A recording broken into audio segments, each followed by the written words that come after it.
Deshmukh Marathi news नेटवर्कमध्ये आपल्या सर्वांचे सहर्ष स्वागत आहे. तर मित्रांनो, ही जी MA14DX7880 ही स्कॉर्पिओ गाडी रमेश मच्छिंद्र भांडुलकर यांच्या नावावर आहे आणि त्याचे डॉक्युमेंट हे त्याचे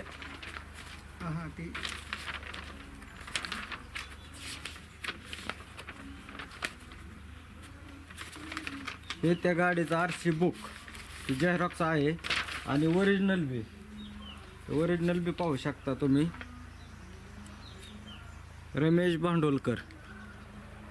तर मित्रांनो, ह्या गाडीचा प्रॉब्लेम असा झाला आहे की ह्या ज्या गाडीची नंबर प्लेट आहे ती एक जण यूज करतोय.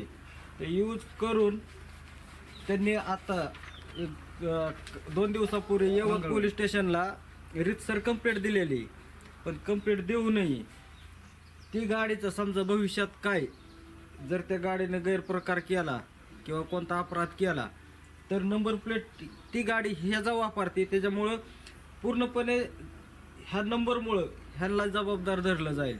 तर त्यांनी तसं यवत पोलीस स्टेशनला रितसर कंप्लेंट दिलेली आहे आणि त्या गाडीचं जी गाडीला हुंदाई कंपनीची गाडी जी नंबर प्लेट यूज करते त्या गाडीचा फोटो स्वतः त्यांनी यवत पाटस टोल नाक्यावर त्यांनी नाही मोबाईलला आला ते, मोबाईलला आलाय, मोबाईललाच लिंकवर आलं ते.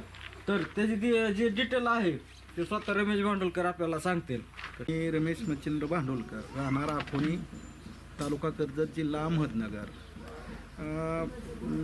मंगळवारी एक मोबाईलला लिंक आली 5:30 वाजता. 5:30 वाजता लिंक आल्याच्यानंतर आम्ही ती लिंक उघडल्याच्यानंतर असं आमच्या लक्षात आलं की आमच्या गाडीला 2,000 रुपये फाईन झाला, एक रनिंगचा फास्टचा, एक हायवेला पाटस टोल नाक्याच्या अलीकडल्या साईडला नवीन ह्याचा बायपास झाला आहे, कशाचा हे बारामती बायपास, तिथं दंड झाला आहे असं एक लिंक आली आमच्यावर. पण आमची गाडी तर घरी असताना आम्ही म्हणलं आम्हाला लिंक ही कसं काय आलं, दंड कसं काय आलं. तर आम्ही परत ती लिंक उघडल्यानंतर त्या गाडीचा फोटो सकट आला आणि त्याच्यावर आमच्यावाली नंबर प्लेट दिसली आम्हाला. आमच्यावाली नंबर प्लेट असल्यामुळं ते आम्हाला दंड आला. मग मंगळवारी आम्ही 5:30 वाजता मंगळवारी बसलो पोलीस स्टेशनला. बुधवारी गेलो, बुधवारी पोलीस स्टेशन राशीन पोलीस स्टेशनला गेले. ते म्हणले तुम्ही जिथं झालंय तिथं जा. मग सुरुवातीला आम्ही डायरेक्ट पाटस पोलीस स्टेशनला गेलो. पाटस पोलीस स्टेशनने आम्हाला सांगितलं की बाबा तुम्ही वाहतूक शाखेकडे जा. वाहतूक शाखेपाशी गेल्याच्यानंतर वाहतूक शाखेवाल्याने आम्हाला समजून सांगितलं की बाबा तुमच्या गाडीचा नंबर आहे मस्त मान्य आहे, पण आमची गाडी कॅप्चर करते म्हणले, कॅमेरा कॅप्चर करतो, त्यात आमचा दोष नाही म्हणले. मग म्हणले ती गाडी कंप्लेट तुम्ही काय करा म्हणले, यवत पोलीस स्टेशनला जा आणि एक रितसर अर्ज द्या. मग आम्ही यवत पोलीस स्टेशनला गेलो, एक रितसर अर्ज दिला आणि तिथून पुढं काय केलं, मग आम्ही रितसर अर्ज दिला. तो अर्जाची एक पोच घेतली आणि पाटस टोल नाक्यावर आलो. पाटस टोल नाक्याच्या आल्यानंतर आम्हाला तिथं टोल नाक्यात आत ते फुटेज पाहण्यासाठी सोडण्यात आलं. फुटेज पाहण्यासाठी सोडण्यात आल्याच्यानंतर आम्हाला 5 ते 5:45चं फुटेज दाखवलं, पण त्या फुटेजमध्ये बी ती गाडी नजर पडली नाही, आढळून चालली नाही, म्हणजे टोल नाक्यापासून ती बाजूला गेली. मग आमच्या असं लक्षात आलं की परत जर हिने दुसरं काय कुठानं केला आणि ते आपल्याच ह्याच्या व्हायचं अंगलोठीचं, त्यासाठी एक म्हणलं बातमी द्यावं आणि एक रितसर पोलीस स्टेशनला तर अर्ज दिला आहे, पण एक रितसर एक बातमी एक असावी म्हणून आम्ही एक न्यूजला बातमी देतोय. हे पाहू शकता मित्रांनो, मी तुम्हाला पूर्ण पोलीस निरीक्षक यवत पोलीस स्टेशन हे पूर्णपणे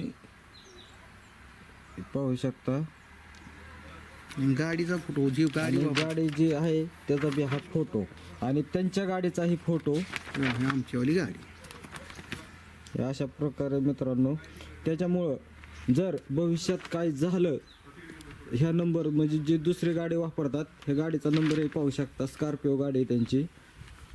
जर काय भविष्यात त्या गाडीने कुठाना केला तर ही व्यक्ती जबाबदार नाही असं त्यांनी आज रोखठोकलाही स्वतः मला बोलून त्यांनी आणि मी आणि त्यांच्या घरच्या समक्ष असा हा बातमी तयार केलेली आहे, तुम्ही पाहू शकता.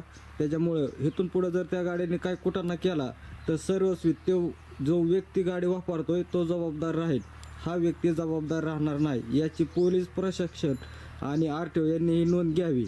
धन्यवाद.